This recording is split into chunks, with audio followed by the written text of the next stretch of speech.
Hi, welcome to the Dan Bradbury podcast, where turnover is vanity, profit is sanity, and cash is king. In this podcast, I'll bring you resources, tips, interviews, and lots more to help to grow your business and make it less dependent on you.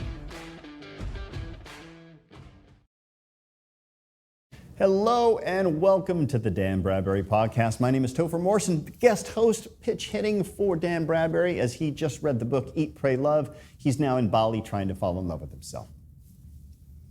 But I'm being told that's absolutely not true, and he's actually just getting ready for the Ultimate Entrepreneur, June 22nd and 23rd, where we are going to have an incredible mastermind over 2 days where you can come to the event. Tickets still available. And we can dissect your business, pick it apart, find out what's working, what's not, so you can crush it post-coronavirus timeframe. And at that same time, we're also going to be having a contest called the Ultimate Entrepreneur, where we have 10 finalists already selected who are going to be competing for that title and winning a 10,000 pound cash prize. I'm guest hosting today because I get the privilege of interviewing each one of those contestants. Today, we have Georgia Kirke. She is a publishing consultant. Her company is called Right Business Results, and she is here to share with you her story, how she survived, not just survived the pandemic, I should say, but actually is thriving as a result of that. So without further ado, let's get her onto the show, because you don't need to hear me sit here and talk. We want to hear her story. So without further ado, let's welcome to the show, Georgia Kirke.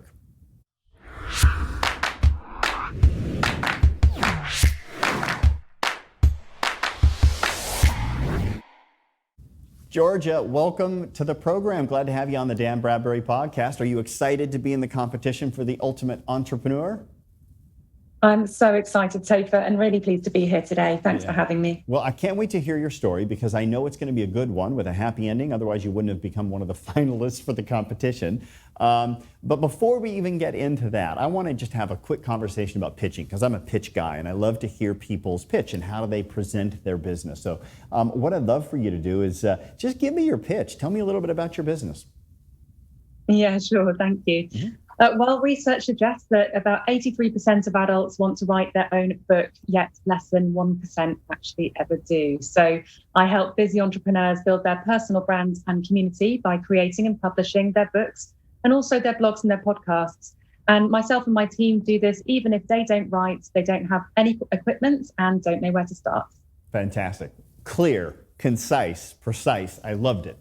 Tells me exactly what you do. So the publishing, the ghostwriting business, it's a fickle one. It's I know, because I've got clients who do that as well, and I know that there's some ups and some downs, and for whatever reason, I guess people, certain seasons, that's when they get to thinking about writing or what have you. Let's talk about the pandemic. Some businesses thrived as a result of the pandemic. Others got really just hammered in the very beginning and died. Some people got hammered in the beginning, pivoted, and they're doing really great. So let's talk about your business. I'm assuming you're not in the hammered and died, or you wouldn't be a finalist. So did you notice any kind of a difference in your business? What were you doing prior to COVID when that happened? How was business? What was going on? What kind of numbers were you producing? What was life like back then? Sure. So the business in the run-up to 2020 had been hovering in the low six-figure region revenue-wise. Mm-hmm. And it had become a lifestyle business without me intending it to become that. I always wanted it to be this amazing thing that just helped loads of people, and I had this really big vision for it. And so in my mind, 2020 was already set to be my year. Uh-huh. And I say that in inverted commas for those listening. Now, so when you say your year, were you thinking, okay, I'm going to shift from a lifestyle business to a performance business? We're going to scale and grow this thing and go big? Ah, gotcha. Yeah. All right, cool. So that was your ambition for 2020 or 2019? That was for 2020. 2020. Yeah. Okay, cool. Yeah. And then COVID-19 hit toward the end of 2019. What happened? So I joined Dan Bradbury's mastermind actually towards the end of December 2019 as well. So I was really in my head, like really set to go. 12 days into 2020, Topher, my world got turned upside down. So before the pandemic, it was around, it was in the news, but it hadn't reached the UK, and we weren't panicking about it at that point. I went rock climbing, had a really bad fall and nearly lost a leg. And ended up in hospital for over a month. Oh my Lord. Wow. Yeah. That's a hell of a story. That's probably worse than COVID right then and there. So wait, you were probably in a hospital then during COVID as well, which has probably not got to make you feel comfortable. You were in the hospital for a month. You almost lost your leg. I'm assuming when you say the word almost, you didn't, and things are okay now. How are you recuperating? Yeah, I mean, the scarring's pretty intense, which will always be there. And That's there okay. are certain That's okay. People dig I can't scars. do, but I can live. Yeah. Scars are cool. Yeah. Yeah.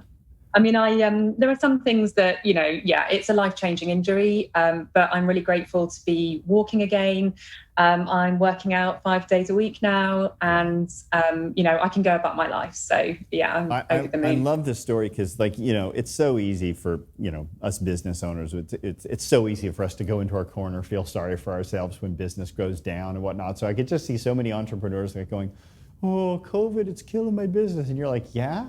Let's talk COVID. You want to talk a problem? How about this? Pointing to your leg going, you don't have to deal with this. So you had to deal with the recuperating, going through lots of physical therapy, plus your business. Did your business suffer because of COVID? So then COVID kind of, all of a sudden we realized, well, this is not going to be a 2-a-week thing. This isn't like SARS. This is serious. What's happening? What happened to the business?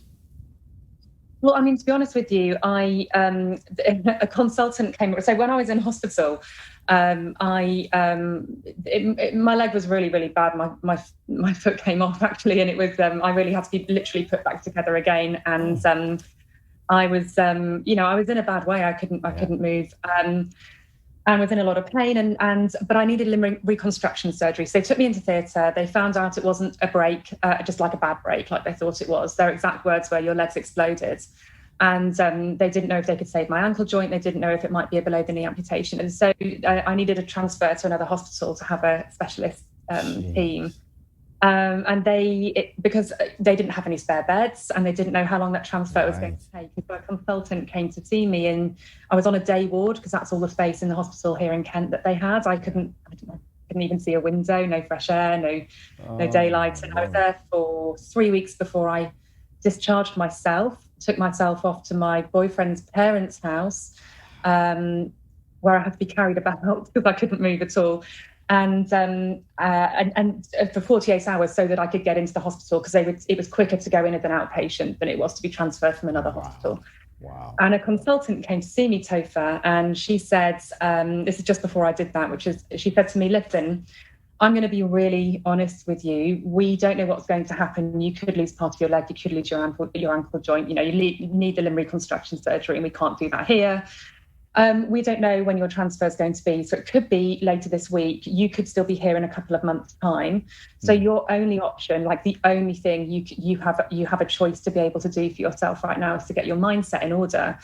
And she said, I've seen people far bigger than you slide into a really deep depression with injuries that aren't as bad as yours, and they don't ever get better. So if you want your life back, that's what you need to do. You need to get your mindset in order. Wow. So so I made 3 promises right then and there. So the first promise was to Craig and both of our families. I just said to them, I'm going to get better. It's as simple as that. Yeah. The second one was to my clients and team, and I called them all up and I said to everybody, look, communication will get us all through this. It's all hands on deck. We're going to come together, and not a single project is going to be delayed as a result of this injury. Wow. And then the third promise was to myself, which was this isn't going to derail me. This is still going to be my year. This is still going to be my business's year. And if anything, I'm going to get stronger, and this is going to be even better. So, Georgia, I got to tell you, and that's impressive. A lot of people would have just folded at that point in time because it's a convenient excuse, right? Like nobody would ever blame you for having a failed business at all, right? You'd have the ultimate reason to just give up. That's impressive. Wow. Thanks. Let me ask you this. I'm getting a little bit before we even talk about the pandemic then, because now I kind of want to dig down on this one a little bit. Why? Like, what is it about writing that made you want to sit there and go, yeah, we're going to get through this. We're going to deliver. Like, what's your compelling why? Why do you do what you do despite the fact that you almost might lose a leg? Writing and storytelling has just been a huge part of my life, Topher, and it's something that's been with me ever since I was a child. I always knew I'd write books. I had no idea until my late 20s it would be how I could make money or have a business. It was always with me. And my grandmother, we were really close, and she always nurtured that side of me. Wow. And just reading and writing, like my 7th birthday present, Topher, was a typewriter. I was a real geek. Yeah, yeah. And so for me, this was like, if I'm ever going to do anything, I can't think of a single thing that's more me. Like it's completely who I am. And so for it to be what I do, it's not like a thing I had to do in spite of my accident. It was the thing that got me through my accident, because good distinction. the opportunity to be, the ultimate version of myself. So listen, at that point in time, we can have this conversation about the pandemic, and we will, but I get it, right? Like, after dealing with that and still dealing with that when the pandemic hit, I could just sit there. I could so easily sit here going, "It's a pandemic, nothing compared to what I've been going through already." So you had your own personal trials, but COVID was, I would almost think it's a bit of a backseat compared to the leg issue. So it puts it in interesting perspective, right? Like you're sitting there going, COVID schmovid. Yeah, to be honest, I did, without wanting to sound flippant, I mean, right. Not only because it wasn't just the accident, but it was me and Craig just bought our first home together, and that house purchase went through 5 days after my accident. So I transferred the deposit from my hospital bed, and we were just looking at each other like, are we actually going to do it? And he had to move in on his own. Wow. So we would just... The lengths some people go to not to have to move. I got to tell you, Georgia, I don't know. That's just that's pretty sneaky to break a leg just so you don't have to move your furniture. That's it. It's like, I'll order you some boxes. so let's take a little step back here. Revenue-wise, what were you doing in terms? I apologize if you already said this, but I was so intrigued by the story of your leg. What were you doing revenue-wise? You had a good lifestyle business. You said you were doing low 6 figures. That's right. Now I'm kind of getting back on that one. So, which is a great, respectful business, by the way. If you're doing a lifestyle business, you keep your expenses really low. You can have a pretty cool life hitting 6 figures with a small business. Then the pandemic hits, the leg thing happens. Did your clientele, did your business drop at all because of COVID? To be honest, no. We were so it could have done. And I remember the 2008 recession and the big credit crunch we had. I remember at that time, I was very early on in my in my career, but I remember it being like everybody's budgets just got locked down. There was no spending on marketing or training or. So I was very, very quick out the gate with communicating around, how is everybody doing? How are you? How's your business? And just placing the focus on them and just being very clear about how I was going to help them, bring them through it. That's great.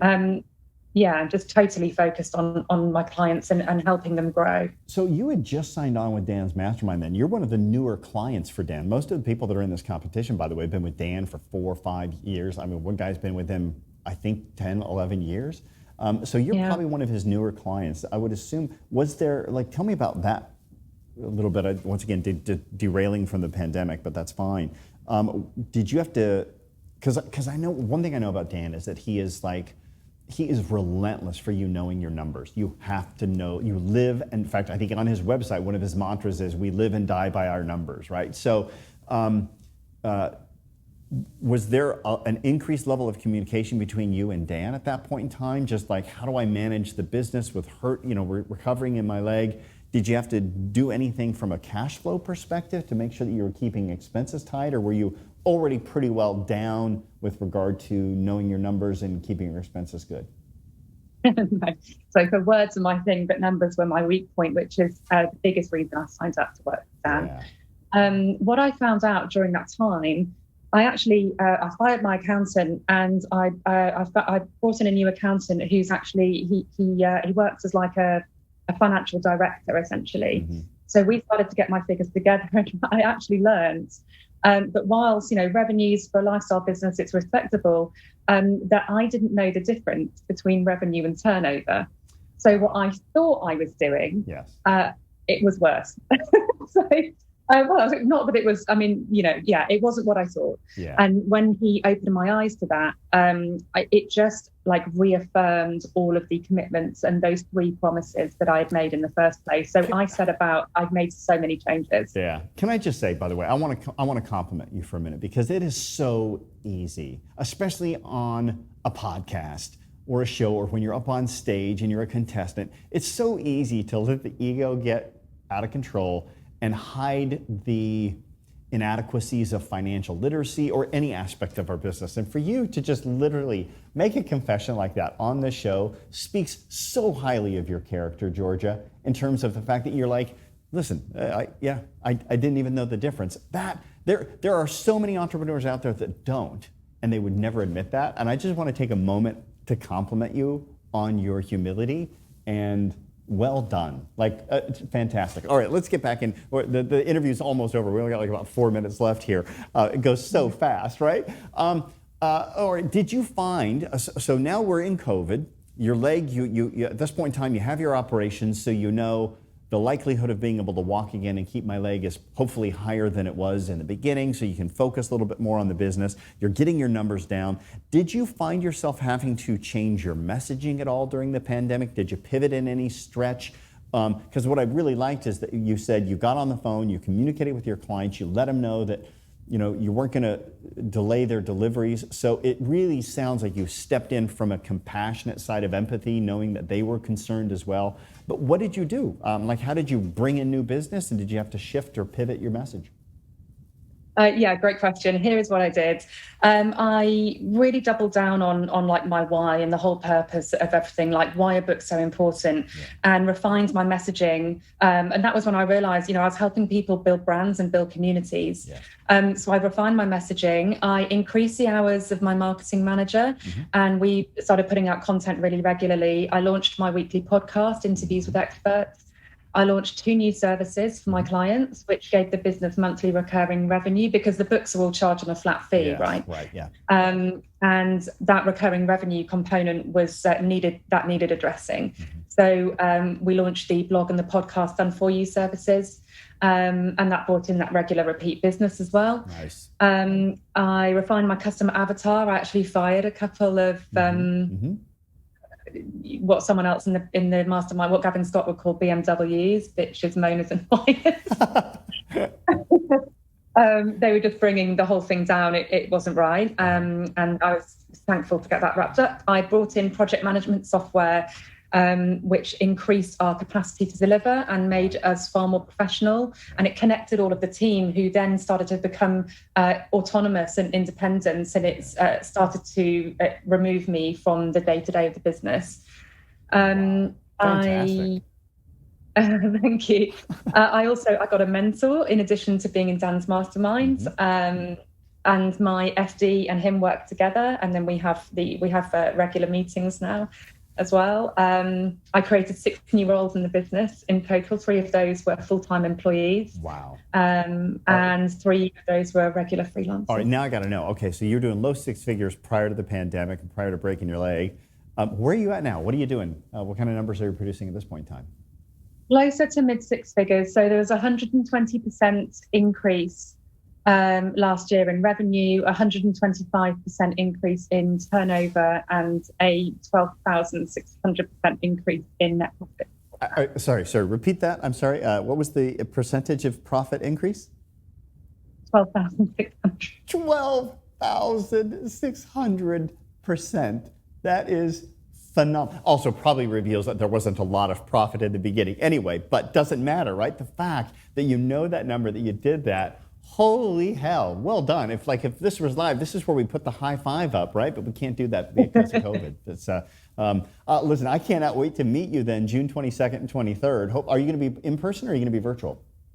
In person. Good. So I'll be able to give you a high five then. Are you fully mobile now? Are you walking or are you in a cane? What are you doing? Are you okay? Yeah, I had a spatial frame around it for most of last year, and I learned to walk again. I was walking without assistance by November. Wow. And now I can do like my gym workouts and things now. You going to climb any rocks in any near future? If my ankle can learn to bend that way again, I actually will. But I'll be a bit more careful next time, shall we say? Yeah, famous last words. If you're a rock climber, you're a thrill seeker. There's always that one little extra inch. Georgia, it's an absolute honor to meet you. Let's also get you some business, by the way, here. We're going to put your website up on the screen so people can reach out to you if they want to be one of the 1% of the 83% who actually want to write the book and get it done. So I know that there's some people that are listening to this podcast or watching the show, and they're like, yeah, I want to get a book done. So we'll put your website up there so they can reach out and contact you. And we'll put your phone number up as well so they can give you a call, so your phone might ring as well. Tell us, who is your ideal client? If the people are out there right now listening, who would you want to work with? Let's get specific and tell us who your avatar is. Thank you for the question. My avatar are entrepreneurs or public figures who are growth focused and really committed to making an impact and sharing a message. They're looking to develop professionally as well as personally, in the sense of sharing who they are and what they know. Right. Yeah. Cool. And then go to writebusinessresults.com to learn more and to see some samples of the books that you've written as well. It's a very impressive website, by the way. Georgia, it's a pleasure to meet you. I can't wait to give you a high five when you get to the event on June 22nd and 23rd. If you've been watching this episode or listening to the podcast and you're compelled, you want to meet Georgia, you can meet her June 22nd and 23rd in Warwick at the Ultimate Entrepreneur Mastermind, where she will be competing against 9 other entrepreneurs to win a £10,000 cash prize and the bragging rights of being the ultimate entrepreneur for 2021. Very excited. I would have to say, I don't know all of the numbers yet, but if you're judging people based upon the percentage of increase in profit, man, you are in the lead for that one, by the way, Georgia, so well done. So anyway, if you would like to come out to the program, if you're COVID conscious, we can also have you come in via Zoom as well to the event so you can participate and help vote Georgia into the winner's circle. So anyway, thank you so much for watching. Thank you for listening. Georgia, thank you for being on Zoom with us. I loved hearing your story. I can't wait to meet you in person. Take care, and we'll see you June 22nd and 23rd. Thank you so much for having me. Bye-bye. I hope you enjoyed that episode. 3 things you need to do now. Number 1, make sure you subscribe to this podcast so you do not miss an episode. Also, get on over to Amazon to get a copy of my latest book, Turnover is Vanity, Profit is Sanity, 9.5 Steps to Improving Your Profits and Cash Flow. Also, join our Facebook group, the Turnover is Vanity, Profit is Sanity community, to connect with other business owners.